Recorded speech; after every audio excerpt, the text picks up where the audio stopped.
आराध्या नावाची एक साधी, शांत आणि मनाने खूप चांगली मुलगी लग्न होऊन सासरी आली होती.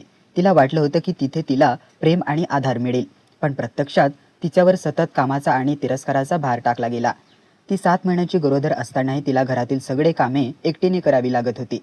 सासू तिच्यावर रागवत असे आणि नवरा तिच्या वेदना समजून घेत नव्हता. दिवाळीचा सण जवळ आला तेव्हा घरात मोठी तयारी सुरू झाली आणि सगळी जबाबदारी पुन्हा आराध्याच्या खांद्यावर आली. दिवसभर ती स्वयंपाक, साफसफाई आणि पाहुण्याची सेवा करत राहिली. तिचं शरीर खूप थकलं होतं, पण तिने काहीही तक्रार केली नाही, कारण तिला वाटत होतं की ती एक दिवस सगळ्यांना तिचं महत्त्व कळेल. संध्याकाळी घरात दिव्याची रोषणाई झाली. पाहुणे आले, सगळे आनंदात होते, पण आराध्या मात्र आतून खूप थकलेली होती. तिला थोडा वेळ बसावंसं वाटलं, म्हणून ती शांतपणे बसली.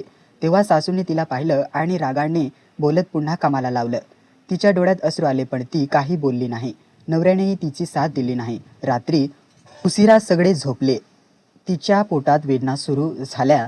दुसऱ्या दिवशी तिच्या तब्येत खूप बिघडली आणि तिला रुग्णालयात न्यावं लागलं. डॉक्टरांनी सांगितलं की जास्त काम आणि ताणामुळे तिची अवस्था गंभीर झाली आहे. हे ऐकून नवरा आणि सासू दोघांनाही त्यांच्या चुकीची जाणीव झाली. त्यांनी आराध्याची माफी मागितली आणि तिची काळजी घ्यायला सुरुवात केली.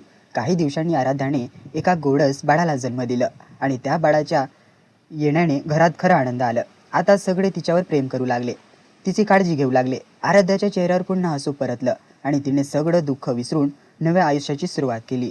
या कथेतून आपल्याला शिकायला मिळतं की कोणावरही अन्याय करू नये आणि वेळेवर प्रेम आणि समजूतदारपणा दाखवला तर नाती टिकून राहतात. ही कथा कशी वाटली? जर आवडली असेल तर व्हिडिओला लाईक करा आणि असेच नवनवीन व्हिडिओ पाहण्यासाठी या चॅनलला सबस्क्राईब नक्की करा.